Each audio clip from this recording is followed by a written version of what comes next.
OpenAI's O1 model is better than previous LLMs at reasoning. The model is stronger because it provides longer answers, and this gives it a better chance at finding the best answer each time. The techniques used by O1 are not all entirely new. In literature, you can find papers including those on chain of thought, tree of thought, and scaling test time compute. Or if you look at Anthropic's Claude model, it has been using thinking tokens for some time. Moreover, one of the most difficult challenges for LLMs, the ARC prize questions, are best tackled using a similar range of techniques, namely scaling test time compute. In this video, I'll explain why it makes sense to have language models generate many more tokens per answer. I'll then focus on how you can use temperature and chain of thought techniques in order to improve performance on general knowledge and maths questions. By the end of this video, you'll be able to employ these approaches in your own use of language models and improve the reasoning you get in their answers. For agenda then, I'm going to start by explaining the difference between using compute during training versus using it during test time, which really just means using it when you're generating answers, the inference phase. Then I'll talk through some sampling methods, namely around choosing temperature in order to generate the best answers or to generate a range of answers from which you'll hopefully find the best. I'll talk in particular about some of the related techniques there, like top P, top K, min P, and beam search, and how those affect performance. And then I'll move on to the second main area of this video, which will be chain of thought, using chain of thought to improve the results and why exactly that works. And as per usual, I'll have an applied demonstration then, where I'm going to apply these temperature and chain of thought techniques to two benchmarks, to hotpotqa, which is kind of a quiz data set, and then to GSM 8K, which is grade school maths with 8K samples. So we'll take a look at the performance on both of those data sets and see how much we can improve by using chain of thought and by using the best sampling techniques. Now, potentially in a later video, I'll cover in more detail some of the techniques I'll only touch on briefly today, namely around using verifiers and trees of thought in order to improve performance. Let's now understand the difference and motivations for improving test time compute as opposed to focusing on training compute, and I'll explain what each of those are. And I'll do that by starting off with standard training of a large language model, which is a next token predictor. The large language model will be trained by making a prediction of the next token given its current weights, then comparing the actual next token to the predicted and using that difference to update the weights through optimization. So this is the training loop here that we run using a corpus of training data, which ideally will cover all the types of questions we might later want to ask the large language model. And the amount of compute we spend on this training is going to depend on how many parameters are in this model here, because more parameters means we need more calculations to predict the next token, and we need more calculations to run the optimization. And furthermore, the more data that we use in this process, the more compute we'll need, because we need to run this optimization loop for every time or every batch we have of training data. One way we can make the model better at our later questions is to improve the quality of the training data to kind of better represent the questions and answers that we want when it comes to production, or what we call test time compute. So here we are in the test phase. The model is trained and frozen, and we're sending in, you're sending in your questions, and you want to get the best possible answers, and it will take some computation. Now, for any one answer, it's just going to take a relatively small amount of computation, and you'll predict one token, and often you'll predict many more subsequent tokens autoregressively to get a full prediction. But the question now is, how can we spend more computation on this test phase with the model here frozen?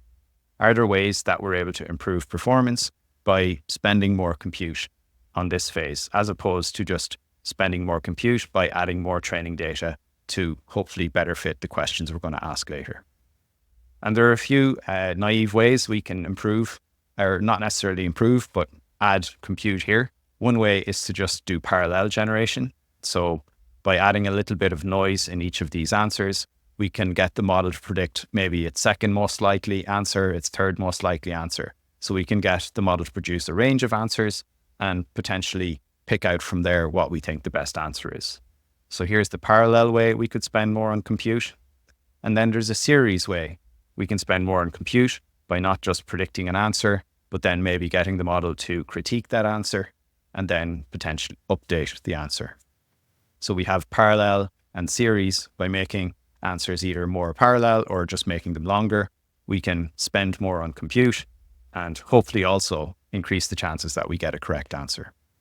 So if you break down the question of, well, why am I spending compute on training versus on test or inference?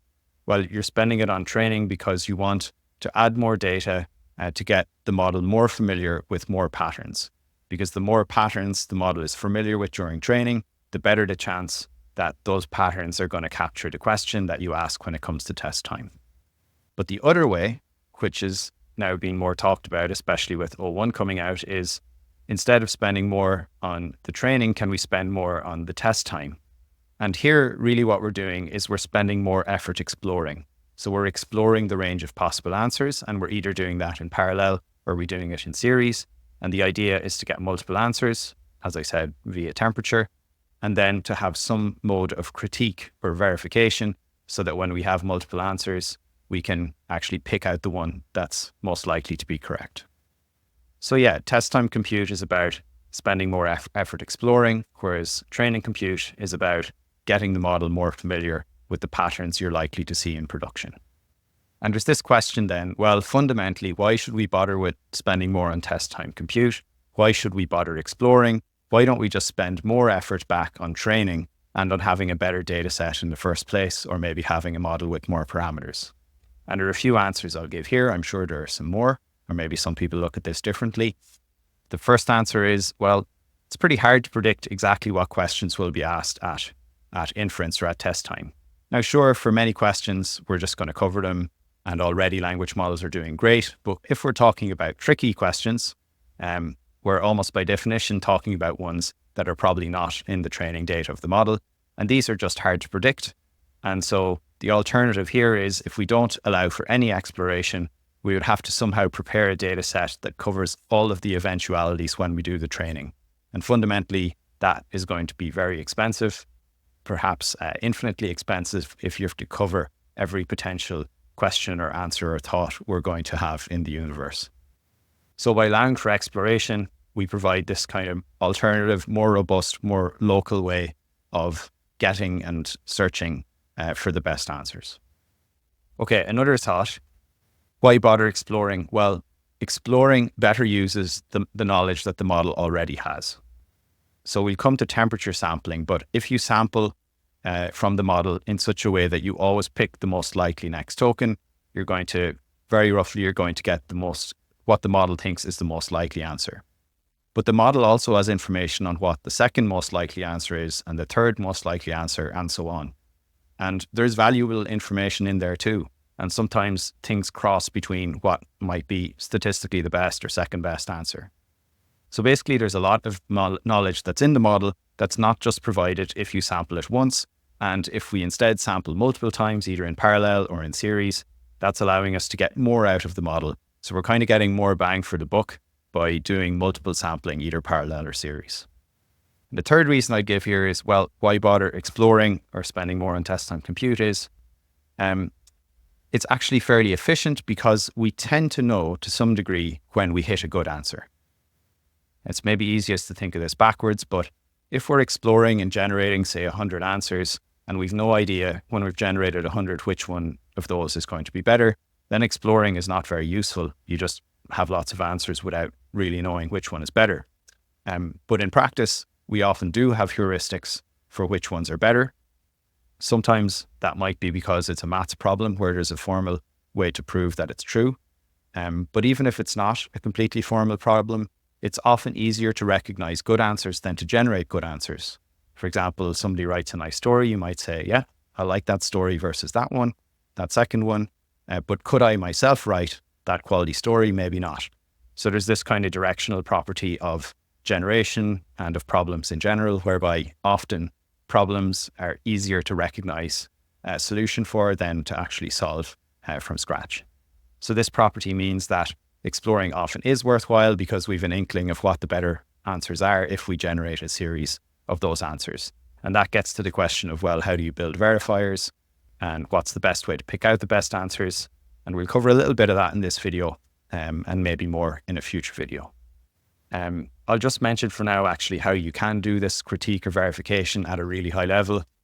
If you did generate, let's say, 10 different answers, how do you know which one is good? I mentioned already, maybe it's a mathematical or coding problem. You literally run it through a verifier and you see if it's correct or not. Like you run the Python code. Second option is you could get the model itself to provide a critique, which can work better in some cases than others. The third option is you can train a model to provide critiques on answers.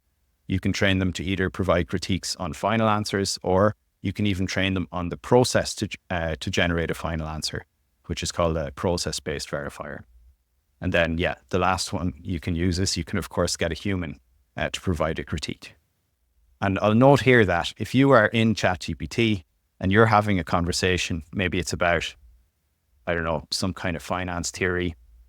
When you're having a multi-turn conversation, what you are doing is sampling and critiquing. It's kind of analogous to varying the temperature. Varying the temperature is going to generate different samples, but by you putting in different prompts at different stages of the conversation, that's also a method of sampling.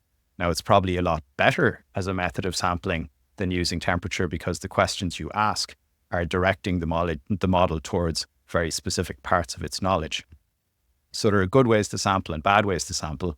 Like you could just absolutely randomly sample. That would not improve your chances of finding a good answer that much. So often our methods are not quite fully random. And that's true as well for temperature. Temperature is adding some randomness, but you're never going to use temperature so high that it's completely random. And we'll get to that. Okay, so let's cover at a high level what some of the techniques are for exploring and critiquing. And I want to show you a map then, which goes from between sampling and pure critique. Broadly speaking, a few categories here. Actually, I'll just go to the map straight away. You can think of something like pure sampling, where you just add noise. If you add a really high level of noise, just pure noise, that would be absolutely pure sampling with no information behind it. Then you have a range of techniques here around temperature and limits like top P, K, min P, and beam. We'll talk about these today. Then on the other hand, you have techniques of pure critique.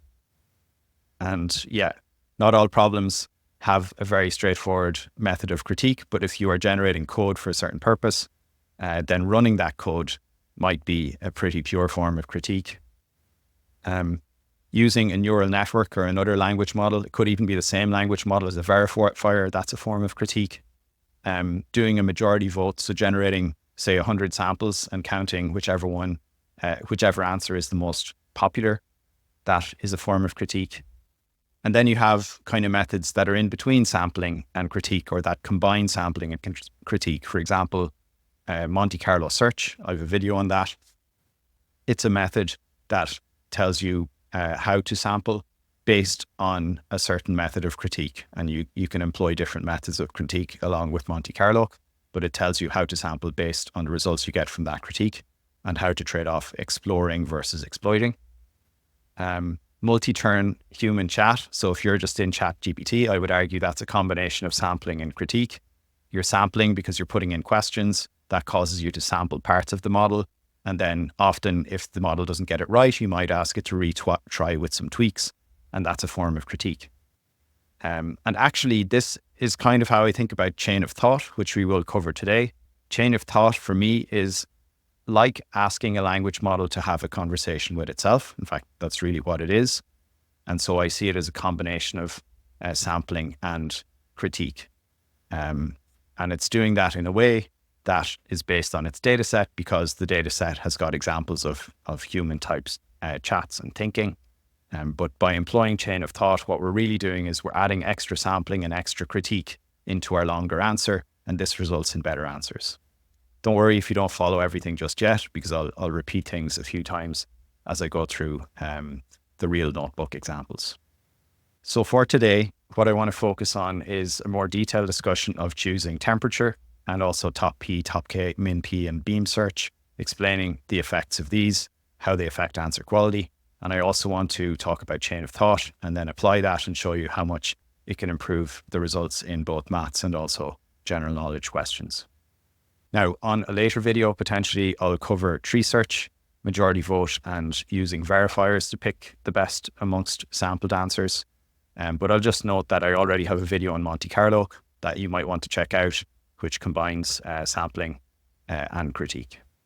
So now, before I go to the notebook, I just want to give some background on temperature and sampling, and then also on chain of thought. So I'll walk through some quick theory here on temperature, and then I'll walk through some very brief theory on chain of thought. That won't take me long. I think I just have one slide. But this will hopefully lay the fundamentals, not just for this video, but future videos on test time inference. So the idea of temperature is it's basically injecting a little bit of randomness so that we get the model to output not just its most likely answer, but a range of other likelihood answers. So it's kind of sharing with us more of its knowledge. So I'll talk about how temperature works mathematically. Then I'll talk about why a temperature of 0 is a problem. And I'll explain how to address this cheaply, namely by increasing temperature. And how to address this expensively using beam search. And I should say increase temperature a little. Then I'll talk about why high temperature is a problem. So what happens if you use very high temperature, like above 1, I really mean like 2 or above. And then how you can partly address this, I'll put in partly here, using top P, top K, or min P. So randomness. To think about how to inject randomness to get the model to emit more answers, we can think of a toy language model that is going to complete this sentence. My favorite animal is the, and we will only allow it to generate one of 3 tokens, dog, cat, or bat. So a very simple toy model that can generate dog, cat, or bat. And this model has been trained such that it will predict the following probabilities. So it thinks the next token is dog with a 50%, cat with a 30%, and bat with a 20%. So there's only 3 tokens. That's why they add to 100% here. Now, what happens when we add in temperature? Let me show you what temperature does, and then I'll explain the equation. So if temperature is 1, then you're going to pick the tokens according to the probabilities the language model has predicted. So actually, the base case you should think of as temperature 1. If you set temperature to 1, then you're just going to sample according to what the language model recommends. Now, if you set the temperature to 0, this is going to amplify the most likely token. So you can see here at temperature 0, it amplifies the most likely token to 100%, and you will always end up picking the most likely token, which is called greedy search. So this is temperature equals 0. And in temperature 2, what happens is it tends to flatten this distribution. So it will lower the probability of the most likely tokens and raise the probability of the least likely tokens. And what you should intuit here is that if we kept increasing temperature, this would keep on flattening and flattening until every token is the same likelihood. Now, keep in mind, in a real language model, there will typically be anywhere from maybe 30,000 to 120,000 tokens.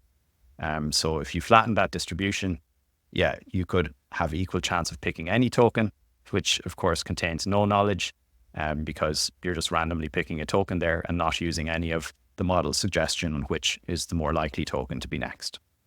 Now, the way temperature is implemented here, which effectively allows us to control whether to just pick the most likely or conversely to flatten the distribution, it's done by taking the probabilities the language model emits, taking the log and dividing by the temperature T, and then exponentiating that and then renormalizing again.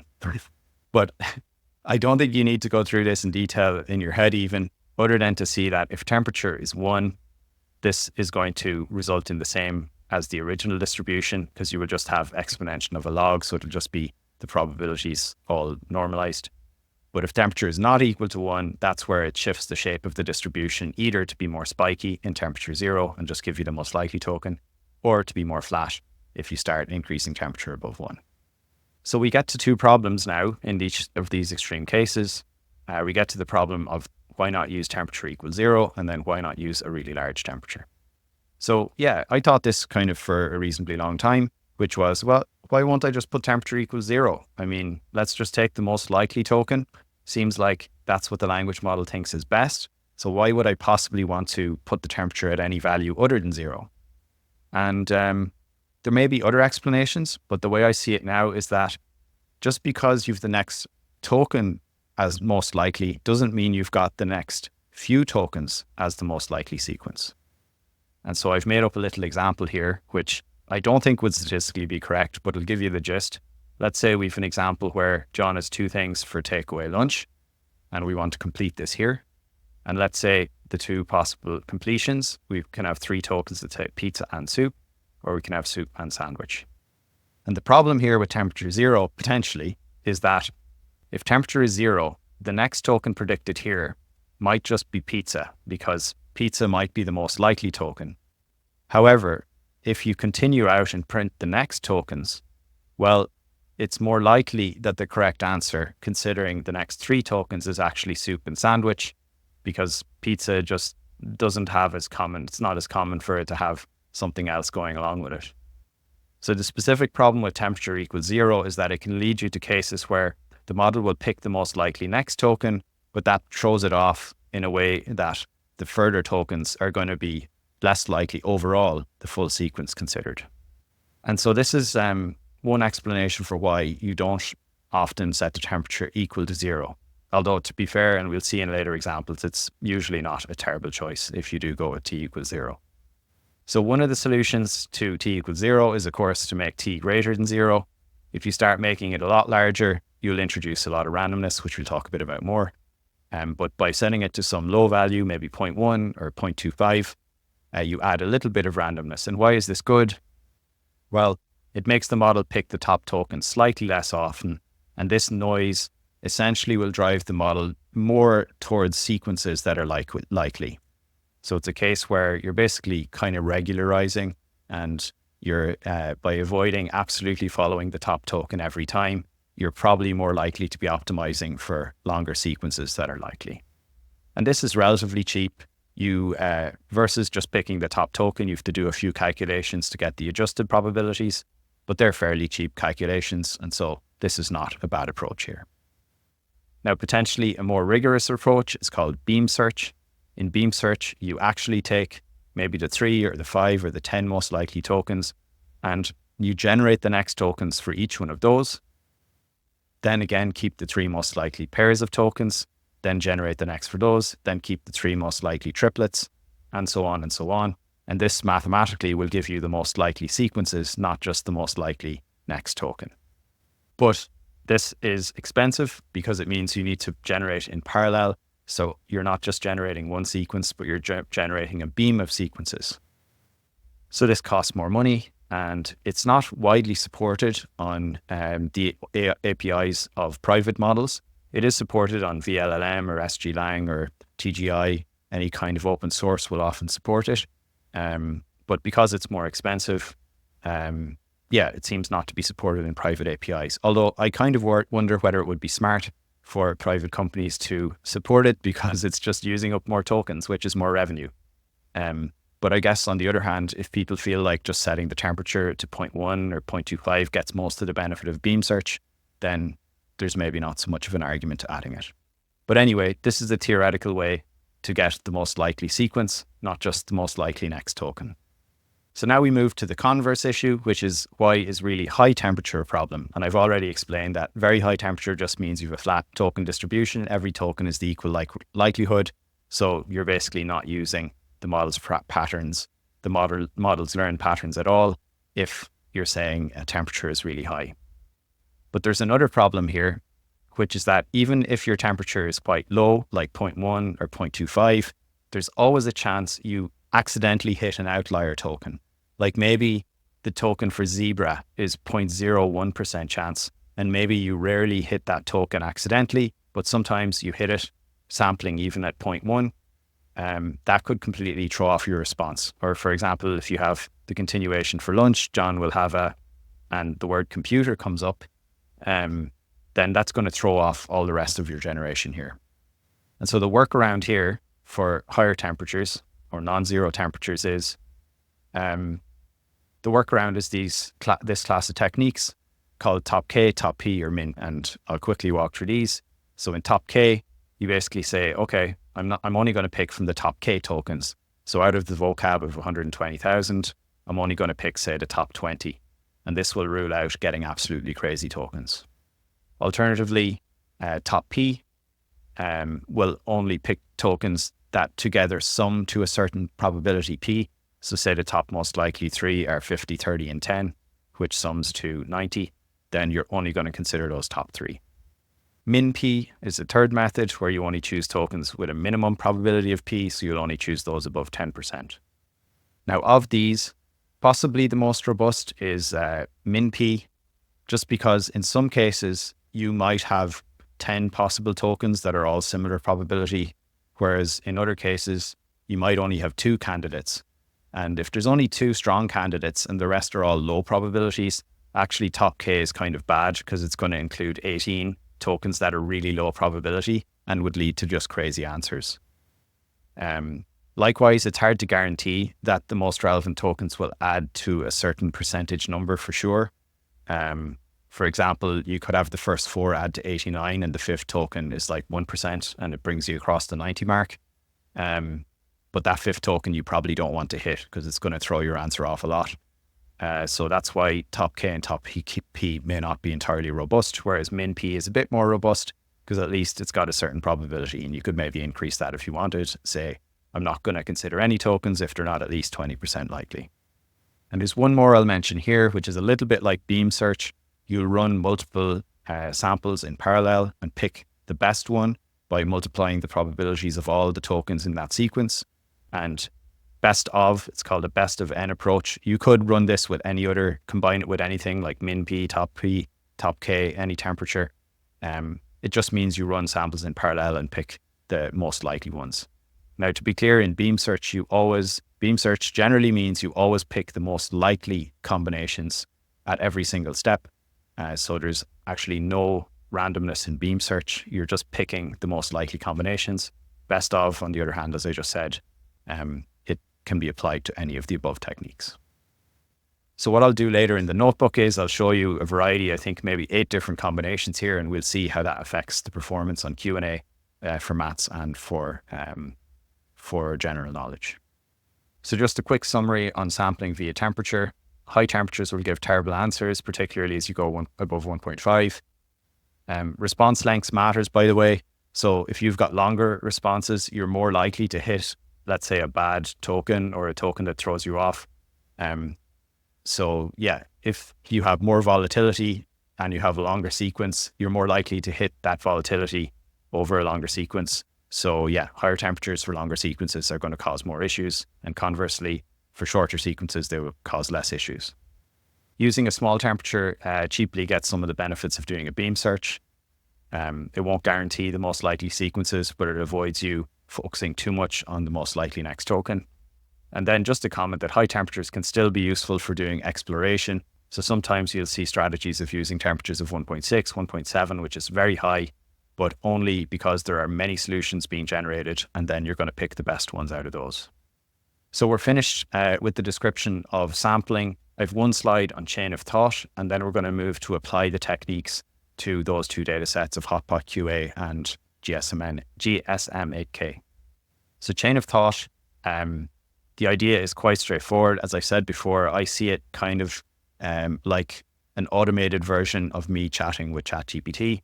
We allow the model to sample and critique within its answer, and we do that quite simply by adding a system prompt, something like this. We ask the model to respond in this format: thought, your thinking behind the approach to this problem, and then answer, the complete answer response. And this works quite well. It's not very prescriptive, and that's possibly one of the benefits. It allows the model to kind of scaffold by itself what it thinks a kind of sampling process is. Just by emitting those tokens, it's going to more correctly sample the right parts of the model relative to the question. And it can even include kind of potentially self-criticism if the model has that capability. So yeah, just this simple scaffold and allowing for this extra piece, basically, as I see it, is increasing sampling and in some cases can add in critique. And this is what leads to better answers. So with that, I'm going to apply these 2 techniques now to the data sets, and we'll see how that improves performance. All right, so we're going to be doing this from a Jupyter notebook, and the scripts are in the advanced inference repository. You can get lifetime access to that and future editions over on Trelis.com. That's trelis.com/advanced inference. So it looks like that's advanced vision. You can also buy access to all of the repos in a bundle. So this is the advanced inference site, and I'm working out of the GitHub here. We're going to be using Jupyter notebooks. You'll see the Monte Carlo scripts are here if you want to check out that video. And the folder we're going to work from is the sampling folder. So we'll be working out of the sampling folder here. And I have two notebooks. I've one for Hotpot QA and the other one is for GSM8K. It's basically the same scripts. Maybe this one is a little bit newer, the GSM8K, but I've separated them just so you can see the results saved within the output cells. So I'm going to start up a RunPod instance. I like running on an A40, which is the cheapest instance. And I'm going to start up a fine-tuning notebook from the one-click LLMs repo. This is a public repo, by the way, with templates for doing inference and fine-tuning, both for RunPod and VastAI. So I've got that template selected. I'll pick an A40. You can see the fine-tuning template is selected there, and then deploy it on demand. Now I've already started up a pod here, so I'll just connect, and I'll go into Jupyter Lab, close these tabs here, and I'll take a second now to upload that GSM8K notebook. All right, so I've uploaded that notebook, and first thing I'm going to do is download a data set. Rather do the install. So I'm going to install datasets, HF transfer in order to speed up weight downloads. I'm going to actually run a language model on the GPU here. I'm going to install vllm to do that. So I'll use vllm locally here, and I'm going to install transformers as well. So I have that available. So I'll go ahead and make those two installs and run the cell to view GSM8K. That's grade school maths 8K. And we'll view a few questions. Now, grade school maths 8K is, as it says, language models today are very strong on GSM8K. So even Llama 8B, if you use any of these inference time techniques and chain of thought, you can get up to close to all of the answers correct with Llama 8B. That's Llama 3 8B. So what I'm going to do is use a smaller Llama. I'm going to use, I think, either the 1B or the 3B. So smaller models that will struggle more, but that's good because it'll test them a bit more and see how much I can improve on my performance. So while this is all initiating here, I'm going to go through the LLM initiate. I'm setting HF hub enable HF transfer for fast weight downloads, setting up a few sample prompts, establishing the LLM. Looks like I'm using the 3 billion parameter model here with D type of half, which just means it'll be in 16 bits. And I'm setting the max model length to 4000. And here I'll use the outputs equal to llm.generate. This is the syntax for running vllm. Now, why do I use this? I use it because I'm going to be able to inference my language model on the GPU in parallel with multiple batches, purely just for speed. So I'm not going to series inference. Alternatively, I could set up an API call to OpenAI's model, for example, although those models will be stronger. And then I could set up some kind of threading. You'll see I actually do that for evaluation later. But anyway, I've set up my main model is a small model run locally or on my granted GPU, and I'm going to hit it with batches of tokens. I'm not going to hit it with batches just yet though. So we run this here. Model will need download. While it's downloading, let's just take a quick look at the data set.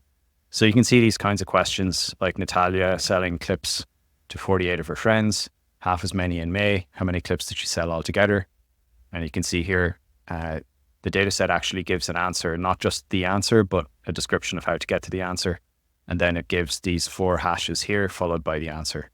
So you can use exact match in order to verify the answers. If you get your language model to provide an answer followed by, or rather get your model to provide 4 hashes followed by the answer.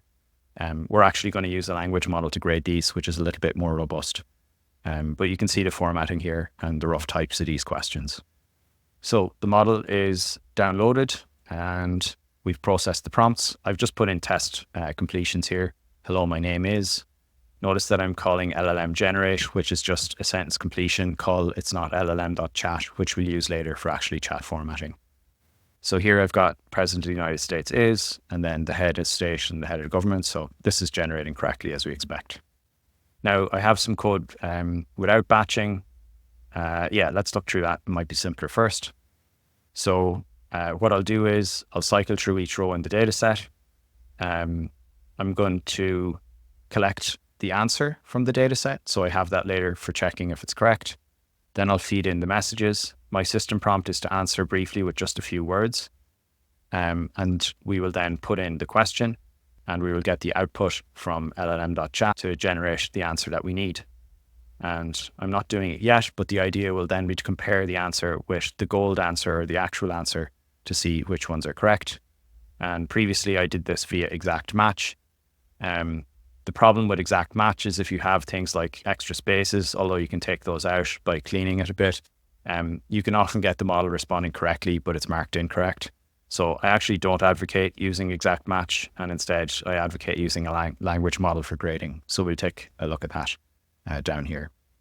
Now, just before we get to the grading, you can see I've run the same code here, but where I'm feeding in a batch of messages. So I have a script here that's basically preparing a batch of whatever batch size is, currently 16. So it's going to allow me to inference 16, batch size 16 in one go with vllm on the GPU. So that's adding in batching. And then I'll show how we're going to score. So in order to do scoring, if we're not going to use exact match, which I've got listed here in case you want to try it out, we're going to need to add in an API key, and we're going to use a stronger language model. Now, I don't know if you really need that much stronger language model, because it's a lot easier to verify an answer when you have the actual answer and you have the predicted one. But just to be sure, we'll use a stronger language model here. So I'll enter in my API key. So I've just put in my OpenAI key, and now we'll take a look at how scoring will work. So the idea here is to get the answer, as I described before, for each question, and then pass the predicted answer and the question and the gold answer into OpenAI's GPT-4o mini model. And the system message for that is you're an evaluator, evaluate the correctness of the predicted answer, return it in this strict JSON format. So it's going to return a JSON that's going to say correct, true, false, and then reason explanation. And by the way, technically, if you want to do this, it's going to be better performance to put the reason first, because that will be a bit like chain of thought. So I do that later in the script. That's a bit of a side point, but it is very relevant to this video. So then we ask the question, well, we provide the question, the gold answer, and the predicted answer.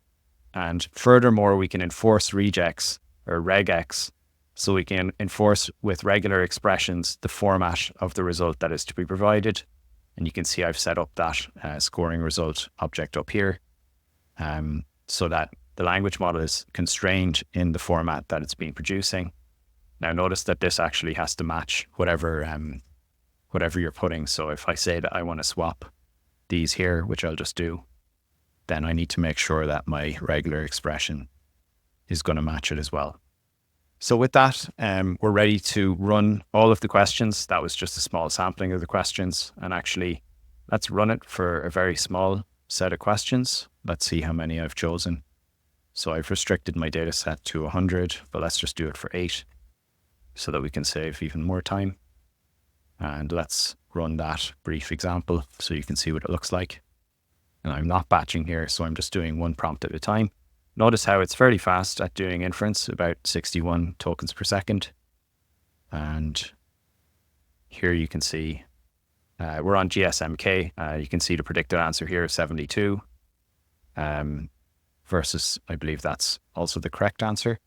Now, notice how the predicted answer actually has the sum of two numbers. So that would have broken the syntax probably if we did an exact check. Although maybe if we'd searched for 72 within the answer, it would have worked fine. So anyway, this is partly why using a language model is going to be more accurate. Yeah, this is pretty much it. You can see it's evaluated all the questions, and it's throwing an error because I need to cancel out printing out the exact match score, which is here, because we're no longer running that. I haven't run the cell for it. So I'll just run that so it's correct when I save it. Now we're going to do evaluation. So we're going to evaluate the GSM 8K dataset using without chain of thought, which is our current approach. Notice that I haven't included any chain of thought to date, and then we'll evaluate it again using chain of thought. So I've set up some multi-threading of the judge. So what this means is I'm sending a batch of questions to the LLM, which is on the GPU, getting the answers back, And then so I don't have to wait to ping OpenAI one by one in series. I'm setting up a thread pool so that I'm threading, I think it's 16 requests at once to judge the answers and send back the scores.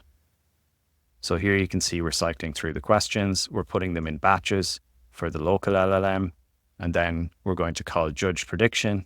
And you can see when we call judge prediction, we have a thread pool executor that's going to call the judge prediction function with a batch of requests for judging. And when this is all done, we're going to get the total correct and the GPT. We're going to get both the average correct and we're going to get the mean average, mean absolute deviation. So mean absolute deviation is just the difference between each answer and the mean, all averaged. So it's a measure of the variance in the answer. I'm not using standard deviation though, I'm just using mean average deviation. So here we can maybe just run this for our data set. Notice that to get a mean average deviation means I actually run the full suite of tests a number of times, because otherwise I wouldn't have a way to calculate the variance in the scores. But since we're using non-zero temperatures, there's going to be variance. If we run 100 questions, that variance probably won't wash out until a very large number of questions. So rather than run an extremely large number of questions, I'm going to run every set of results, I think 5 times. Here I'm just running it 3 times. So let's just run this here. Should be fairly fast because we are going to be batching. And yeah, you can see out of these 8 questions on the first attempt here, and by the way, we're using default sampling parameters. I should actually explain that. So the way that I control the sampling is through sampling parameters that are passed in to the LLM. Let's find the piece of the code here. So when I call for outputs, I pass in the batch messages. I also pass in the sampling params, and the sampling parameters are set here. They're actually set via the arguments in evaluate the model, and it includes everything we talked about. So it includes temperature, top P, min P, top K, best of, use beam search, that's either true or false, and then the max tokens to generate. And notice here how I have the default values. So default temperature is 0.7, top P is 1, which basically means top P is not relevant because we're including all the sum of all tokens that add to 100%, which is all of them. And min P is 0, which again means it's not binding. Top K of -1 means that we're not employing top K. Best of 1 just means only 1, so that means there's no kind of parallel sampling. And then use beam search is defaulted to false. Note that if you use beam search, you also need to set best of, which sets how many times to run the beam search in parallel. So when I've run this here, I've run with m equals 3, which means I've run on these 8 questions 3 times. The first time I got 3 out of 8, the second time I got 2 out of 8, the third time I got 2 out of 8. So the mean that we got correct is 2.3, and the mean average deviation, mean absolute deviation is 0.44. And then I just calculate the percentage. That's simply 2.3 divided by 8 is 29%. So now we're in a position where we can run this set of questions, and I run it for 100 questions and I run it 5 times, and I run it for a set of ablations over temperature, and then top PK min P, and then beam search. So let's take a look. I run at temperature 0, 0.25, 0.5, 1, 1.5, and 2. And then I run with a temperature of 1, but using first top P of 0.9, then top K of 20, then min P of 0.2. And then lastly, I do a beam search. And then very lastly, I do a best of example where I have temperature of 1 and a min P of 0.2. So we can see the results here for when I've run 100 data points on the GSM-8K. And you'll see out of 100 here, no chain of thought, I'm scoring 28, 29, 28, 27, 28. This is temperature of 0. So in principle, you should be very close to no variance in the answers you get. In practice, you can have 2 tokens that have the same probability. And when one is picked versus the other, that can add some noise. The scoring LLM can add noise. I've set that temperature to 0 as well, but it seems like there's still residual level of noise, even when you set temperature to 0. What's important though is we have 28 that are correct, and we have a mean average deviation of 0.4. Notice then as we go to temperature of 0.25, we improve very slightly to an average of 28.8, but the mean average deviation goes up to above 1. Then we go to 0.5, it's at 27, so it's dropping. temperature of 1, it drops again. So actually on this dataset, GSM-8K, without chain of thought, our performance is dropping fairly significantly over temperature of 0.5. When we get down to temperature of 2, we've got 0 of them correct. So yeah, our distribution of tokens is too flat. We're hitting too many bad tokens and getting bad answers in this case here. Now, one of the solutions to higher temperatures, or one of the mitigating effects we can introduce, is to add top P, K, or min P. So we can see here that at a temperature of 1, where as a baseline, keep in mind that our scoring was 17, you can see that adding in top P, top K, or min P, it does improve our score. Instead of 17, it's now 19, albeit with a high variance, a high mean average deviation. 22.6, that's well above 17. And then 26 here for the min P of 0.2. So for all of these methods, we've temperature of 1. That's why we have fairly high deviation across the multiple runs. But the performance is definitely improved because we're taking out the chances of hitting these really bad tokens that throw the rest of the answer off. Now I'll show these in graph form, but it's useful for me to just piece through like this first. And then we run on to the beam search result here, where we have a mean score of 19.8 and we've low mean average deviation. Beam search should be deterministic, so there should be basically no variance here, except for the fact that maybe there are cases of 2 tokens with the same probability, at least as measured using floating points. Using a floating point number. And last of all, we have the best of, which I've run with a temperature of 1, a min P of 0.2. And here we've got a mean total correct of 25.4 with a very high mean average deviation, mean absolute deviation. So it's scoring worse than the temperature equals 0, and it's got a much higher variance. Now with the chain of thought, we're going to make that addition here. So let's take a look at the prompt, which has changed a bit now. The system prompt says first, provide a chain of thought, followed by a numeric answer. The structure should be thought, your reasoning, numeric answer, the answer. This is very much in the fairly open-ended approach that I described in the slides. And because we have this structure to the answer, we're going to use a regular expression to extract the answer here.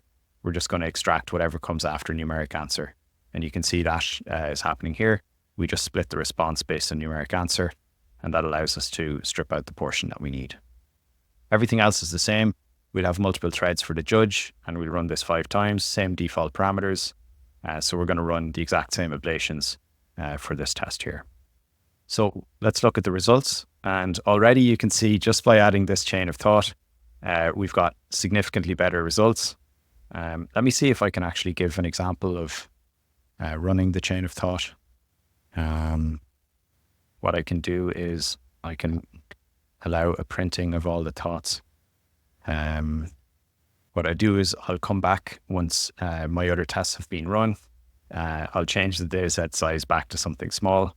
So let's just run it again with maybe a dataset size of 2. And then we will run just to show a quick demonstration of what those thoughts look like, because I think that's interesting. So just as a sample here, you can see the thought associated with calculating the number of clips sold by Natalia. So here's the thought. And yeah, you can see a thought here on the second question.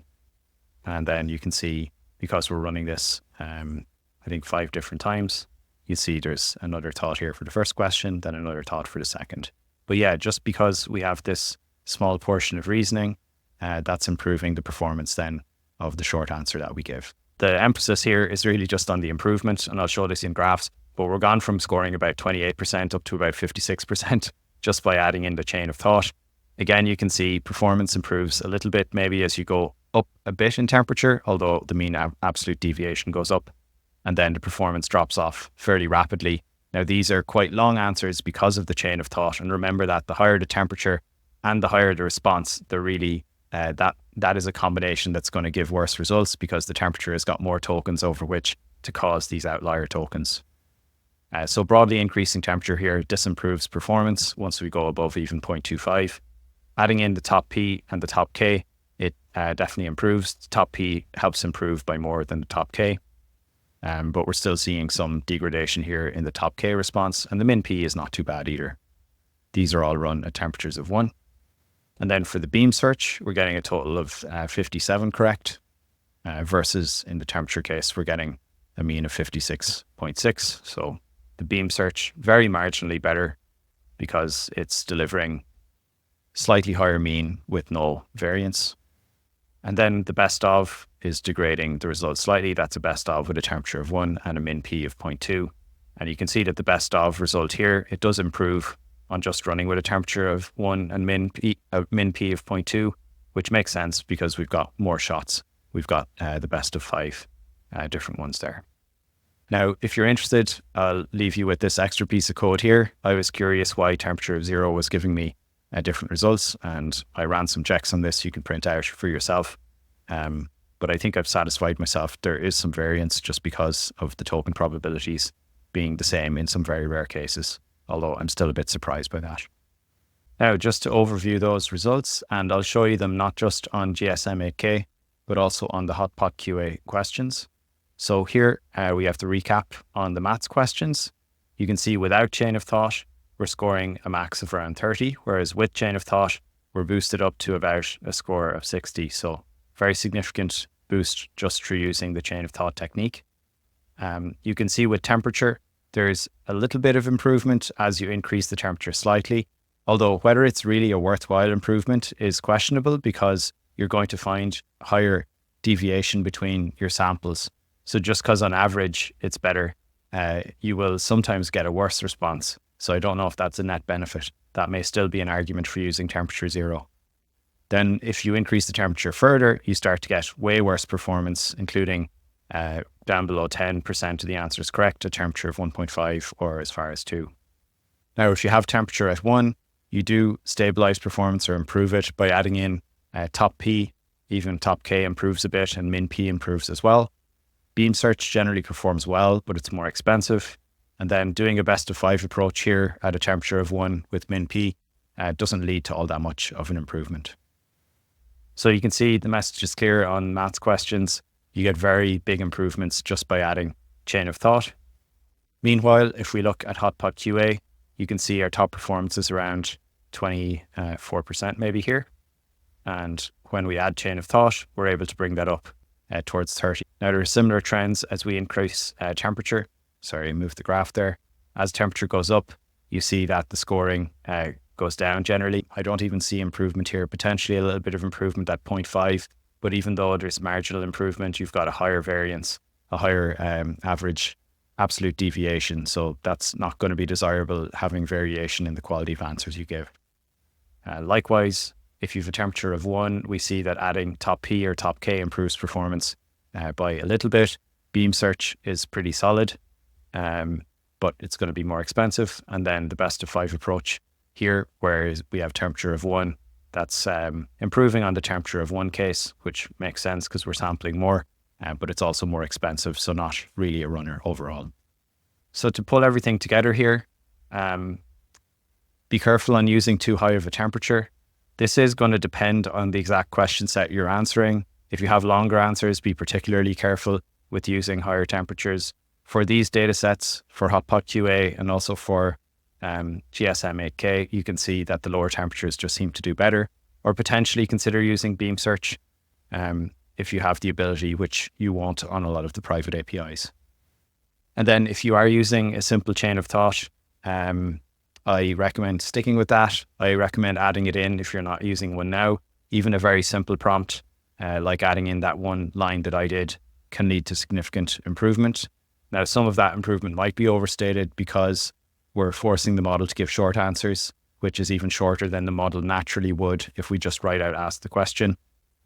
So you can argue that's accentuating the difference here in performance, but nonetheless, I would expect adding in the chain of thought can improve on the baseline performance, especially if you've the option to additionally use structured generation, where you can get the model to guarantee it will provide that chain of thought and then the actual answer at the end. So you have the syntax being guaranteed. And that's my initial overview of using test time compute to improve reasoning and the quality of your responses, with a focus on controlling sampling through temperature and related techniques, as well as introducing chain of thought. If you want the materials, you can check out some of the links below for the data sets. or go to trelis.com/advanced-inference to purchase access to the lifetime access to the repo. If you have any questions on this, let me know in the comments. Looking forward to hearing your thoughts. Cheers, folks.